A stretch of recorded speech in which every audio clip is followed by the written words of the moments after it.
Peace and blessings to all of Raleigh Martin's followers out there. The comic book is still, you know, in the works. I'm still launching the campaign. Um, I still want you guys to know, no matter how this thing transpires, it's going to happen. And you know, funding of something. Yeah. I mean, sometimes you have to crawl before you can walk, and I'm willing to take that risk because Raleigh Martin gave me permission to do it. And you know, I'm unapologetically going to do it. It's just the way that it is. He passed the baton to me, and this is what I'm going to do. And I'm doing this video because I wanted to share with you guys about the story of how me and Raleigh had met. And at the time, I did not know that he was Raleigh Martin when we were on the ship.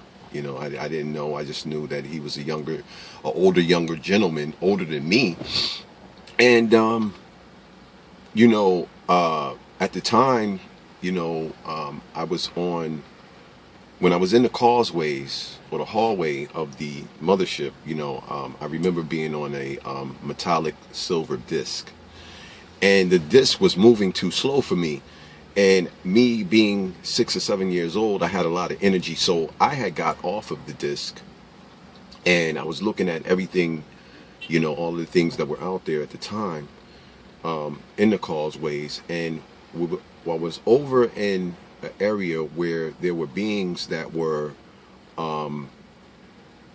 in suspended animation. You know what I mean? It was like a frozen chamber. And I remember walking over to observe one of the beings, and when I got too close to it, I remember this ray of red light. It was like lines that would come up at a time where you would get, if you got too close, it was like an emergency signal, like kind of like thing, and it would, these red beams would light up and it would get bright, but when you step back from them, they would go away. And there were certain areas that I could not go to, So at the time, I was, on the floor instead of on the disc, and I was walking back to like this main area.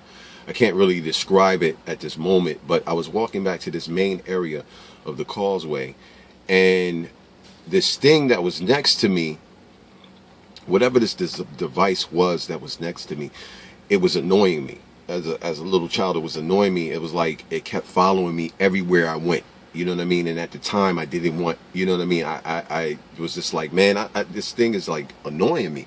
So in the process of that, you know what I'm saying, as I was walking back, I said in my mind, I said, I'm going to run away from this thing and get away from it. You know what I'm saying? And at the time, I had seen Raleigh in this chamber where the doors had opened up, and I seen these women, like extraterrestrial women.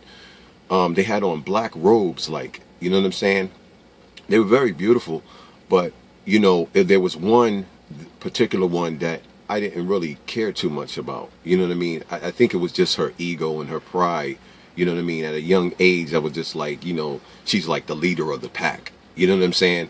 And they were walking down the causeway to go to the chamber where Raleigh was at.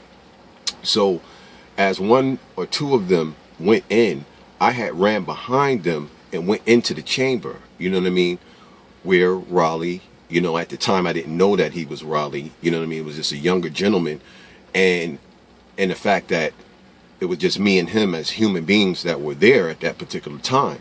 So I went, as they were all sitting down in like this sofa area, you know what I'm saying, I had stepped off to the side and sat down on like this bench, wall bench, and I kind of sat away from them. Like I said before, for some reason, I never wanted to crowd him, Raleigh Martin. I never wanted to crowd him, even when I was little. You know what I'm saying? I just wanted to know that he was okay. So when that happened, when we were in the chamber, the doors to that chamber would not close, and there was a lot of lights, like colorful lights and everything that were in there. It was a very beautiful place, you know.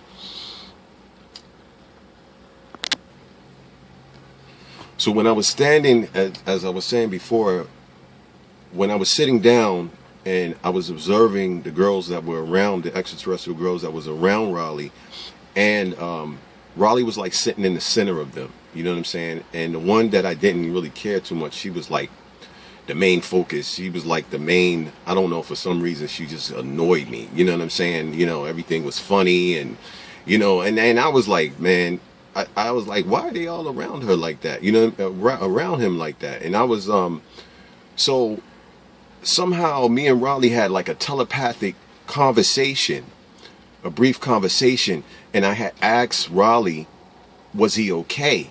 You know what I'm saying? And he said, now mind you, I didn't know he was Raleigh. You know what I mean? I just knew he was another human being on the ship with me. You know what I'm saying? And I had asked him, was he okay? He said, yeah, I'm all right. You know what I mean? He said, this is my first time, but I'm okay. I didn't understand what he meant by it was his first time. You know what I'm saying? But now I know. Through the book, you know, it allowed me to understand why he said this was his first time. You know what I'm saying? If everyone of his followers gets what I mean by that. But I wasn't supposed to be in there, okay? And I remember this little being kind of like come out of nowhere. Well, it came through the doorway of the causeway where the chamber where he was in. The doors wouldn't close until I got my little self out of there. You know what I'm saying? And so the being has said, you can't be in here. Come on. You can't be in here. Let's go. You know what I'm saying? And at the time, I felt comfortable being around another human being. You know what I'm saying? And I really wanted to stay in there. So when they escorted me out into the causeway, I, as a young child, you know what I'm saying, I went over to the wall and I slid down the wall and I started crying, and I was like, I want to go home. You know what I'm saying? But I was saying this in my mind, you know what I'm saying? And the being that was there, kind of blurry, is trying to come back to me the way it looked. But it had asked me, it said, would you like to go home? And I said, yes, I would like to go home. I would like to go home. And from that point, I remember kind of like blanking out, as if, you know, I went to sleep.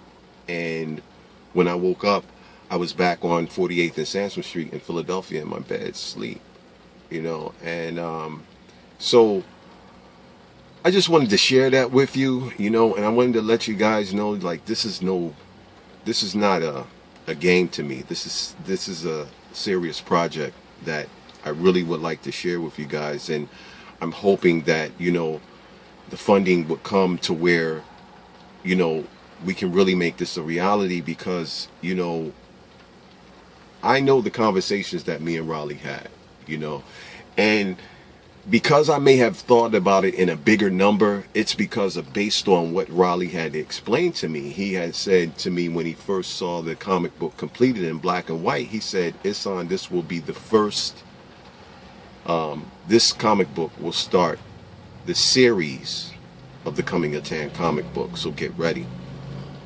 So, you know, my critics and all of them, you know, that feels like, you know, oh, you know, he just wants to get free money, this and that and the other. That's bull crap, man. You know what I'm saying?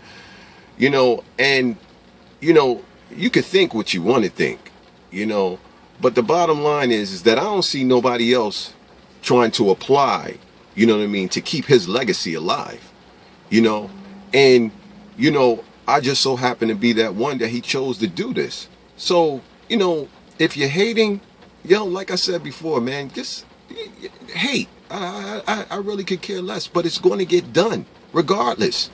You know what I mean? If I get some type of financial funding from somewhere, or I get a spiritual blessing, oh, you best believe it's going to be invested into the comic book and the series of getting it done. You know? Now, you know, you can take it the way you want to take it. You know?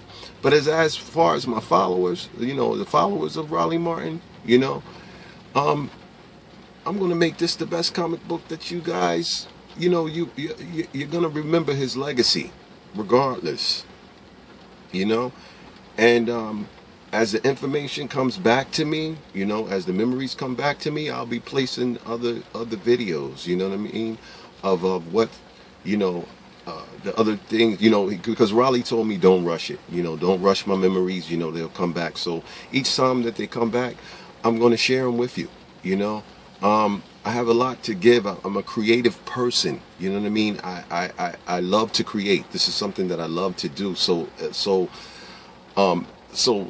money just comes with the territory, you know. I just love to create. I love to draw, you know. I love to create, you know, and bring something new to the perspectives of the future of this world, you know. So, you know, you can love me, you can hate me, but bottom line, this is going to happen. So peace and blessings to all of his followers, peace and blessings to all of his haters, you know.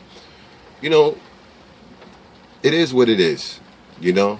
You can accept it or you can reject it, but either way, it's going to happen. So peace to everyone. Hopefully you still see me on Twitter, Instagram, and YouTube. You know, please support the campaign, and I'll see you soon. You know, peace and blessings.